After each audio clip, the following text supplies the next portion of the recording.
Oh, hello. Can we please talk about UFC Vegas 33 coming to us live on Saturday night this weekend? I am going to be totally honest with you guys because I'm always honest on this, you know what I mean? I call it how I see it. As much as I love the UFC, and I am an avid fan, this card is a bit of a reach. It's not a strong card. Now, I just mean that in sense of star power.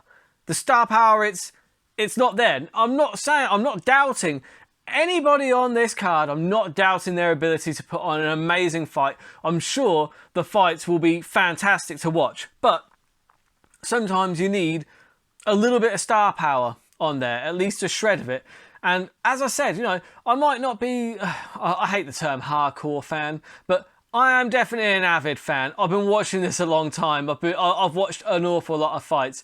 And even for me, outside of the main event and one of the prelim cards, for one of the prelim fights, I'm struggling. I'm really, really struggling. But we soldier on because there are still some terrible bets to be made, as always. So, if you're new to this show, welcome. If you're returning, welcome back. Basically, what I'd like to do here, this is the Burt Locker Fights in 15. I'll be breaking down some fights where I think there's some possible value on some underdogs or outcomes.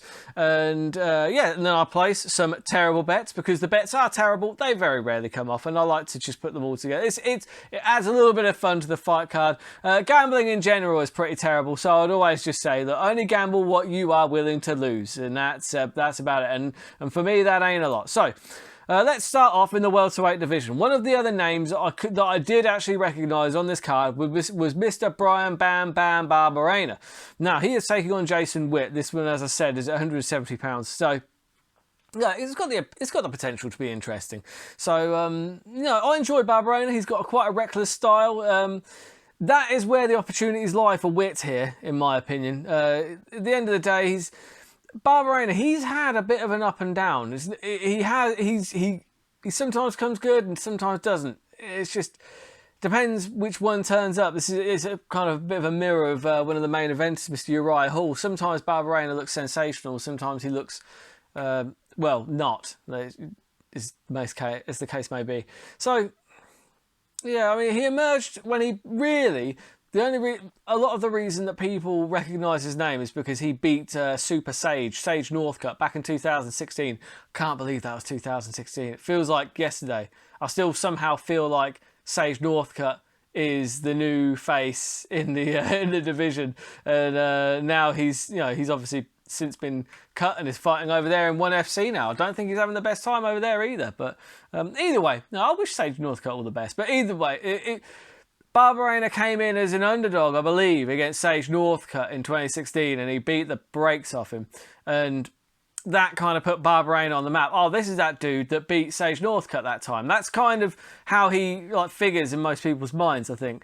Now, I think that slight name recognition has skewed the odds somewhat on this one because Barberena's quite a heavy favourite in this one. Because on paper, I think this is quite a close fight. I think it's kind of a pick-em, really. I mean, you look at Jason Witt, he's not really done... he's only had 3 fights inside of the UFC and he has lost 2 of them. So that'd be probably why he's an underdog. But it's not like Barberena's been lighting the world on fire recently. Do you know what I mean?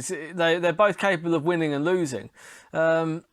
So on this one, I've got to go with the value. I have to go with the value, and the value is on Jason Witt. Now, the real question is not, will Jason Witt win? I've already decided that's going to happen. It's a given.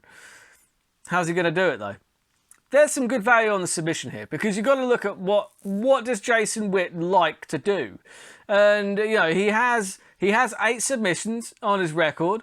One of those was in the UFC, arm triangle choke over Carl Williams.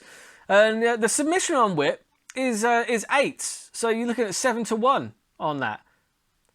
That's a great bet. Because Barberena, as much as I like him, he is perfectly beatable. And when you get in the odds, that's stacked that far against him on the opponent, you got to take it. That is my pick of the week. That is a terrible bet. I'm putting that on the bet card. So, Then we're going to move straight into the co-main event. Again, I'd be lying if I said I recognised these two bantamweights. Yaya kind of rang a bell when I saw it, but either way, it's an interesting enough fight. Kang Kyeong, Korean fella, he's winner of 6 of his last 7 and 3, with 3 submissions. Now, I don't know how this will play out because obviously, you know, Kang, he likes a submission. We can see that.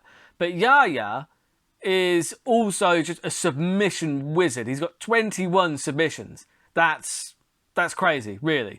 So usually when you get 2 high-level grapplers, it becomes kind of a stalemate, doesn't it? Because and sometimes you'll see it then play out on the feet. And I'll be honest, if that happens, then it is advantage Kang. Like, he should get the better of the striking on the feet. I don't necessarily think this is going to be the typical, the grapplers will cancel each other out so they'll try and stand. I think that this one is going to go to the ground. I think if it does go to the ground, honestly, whilst they're both good grapplers, there's still leagues between them, realistically. Because Yaya's a 4th degree black belt in Brazilian Jiu-Jitsu, whereas Kang's a blue belt, which is good. But I mean, I don't think if it goes to the ground, with respect, I don't think he's beating a 4th degree black belt in Brazilian Jiu-Jitsu. However, obviously there are a lot of differences. In Brazilian Jiu-Jitsu, you're not allowed to strike, you're not allowed to do like certain things. So that could, like, at the end of the day, there's a really great defense to a lot of submissions, and that is a good old punch to the face. So whilst the 4th degree black belt is a good indicator that he'll have an advantage on the ground, it's not always that simple. But I am still going to go with Yaya by submission on this one. With all that being said, I'm taking the submission. You're only getting 3.5, so 5-2 odds on that. It's a terrible odds for a terrible bet. But honestly, I just think that Yaya submission is probably the best value you're going to get in that one. Like I said, if it stays on the feet, I do think it really is advantage Kang. But personally, I think it will probably go to the ground.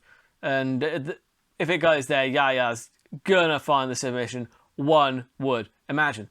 So then we move straight on to the main event, which is Uriah Hall taking on Sean Strickland at middleweight. That's an important distinction here, because this one is actually kind of tough to call. Because which Uriah Hall are we going to see? Are we going to see the one that spinning kicked the Adam, forget his name, Adam something in the Ultimate Fighter? The one, it was a savage like spinning back kick. But you know, we're going to see the one that battered Chris Lieben, that knocked out Anderson Silva? Or are we going to see the one that just he just struggles to get going sometimes? I don't know what it is. It really does depend which Uriah Hall is going to turn up. You know, but I mean, I thought his record was more patchy than it actually is. He's on a 4-fight win streak now. Admittedly, one of those was the Weidman leg break, but he did check that kick. He caused, you know, at the end of the day, that it was a freak leg break, but he checked the kick. Do you know what I mean? So it goes down as a win. And like I said, and when he fought Anderson Silva, one of the key distinctions that I thought when he fought Anderson Silva over, say, for instance, when Israel Adesanya fought Anderson Silva, Adesanya kind of had a glorified sparring match with Anderson Silva, and they went to a decision. Whereas, no, Uriah Hall knocked his ass out, and he knocked him out real nice. Uriah Hall, when he's on form, is a real problem. He's very good striking from range, especially with kicks. And I think the kicks are going to be a real problem here for Sean Strickland. So, at the end of the day, Strickland, he's also on an impressive 4-fight win streak. No, the win over Jotko was especially impressive because I do rate Jotko. So, the problem here is, look, at the end of the day, Strickland, whilst he's a middleweight now, he spent a lot of his career, at least parts of it, at welterweight. He is a relatively small middleweight. He's going to be slightly taller. I think he's 6'1" to Uriah Hall's 6 foot. However, he is giving up quite a lot of reach, because what is the reach? Yeah, 4.5 inches of reach he's giving up. That's quite a lot, especially to a guy like Uriah Hall, who is very good at landing strikes from the outside, especially with his kicks as well. And Hall he looks like the bigger, more physical guy. Hall is a natural middleweight, and I don't think Strickland necessarily is. And I just feel like if you're giving Uriah Hall those kind of physical advantages, I feel like he's going to get the win. And Hall is an underdog here. There's some serious value on Uriah Hall, because I see like Uriah Hall winning this. Like I said, don't get me wrong, I quite like Strickland. He's very good. He's good in all areas, really. But Strickland's going to have to try and get inside and make this a really dirty, horrible fight. And I think that Uriah Hall is going to be able to prevent that, because Hall is just excellent at kind of hitting all areas, you know, legs, body, head. That spinning back kick that he did on Gegard Mousasi when he won that one, like beautiful spinning back kick to the body, really caught him out. He's very good at varying his attacks and keeping his opponents at kicking range where Uriah Hall has the advantage. And with a 4.5-inch reach advantage, you've got to feel like he isn't going to have too much of a problem keeping it at kicking range. And that is where he's going to have the major advantages, as I said. I think that Uriah Hall finds the knockout here. He finds it in 5 rounds. This is the main event, so it's a 5-round main event. He's going to find the knockout over 5 rounds. I don't really have any doubt about that. And he's, you know, +4 to get the knockout. That's 3-1. That is a great price on something that I think is more or less going to happen, because look, he's bigger, he's got more power. I think that really, technically, he's a better striker. So 3-1 on Uriah Hall by knockout. I'm banging that on the bet slip. That is a terrible bet. Lovely stuff. So all in all, on this fight card, I like to, because those bets aren't terrible enough just on their own. So what I like to do is I like to put them all together into one bet. So you've got the Uriah Hall knockout, you've got Yaya by submission, Witt by submission, and that is 112. That is 111 to 1. So 1-1-1 to 1.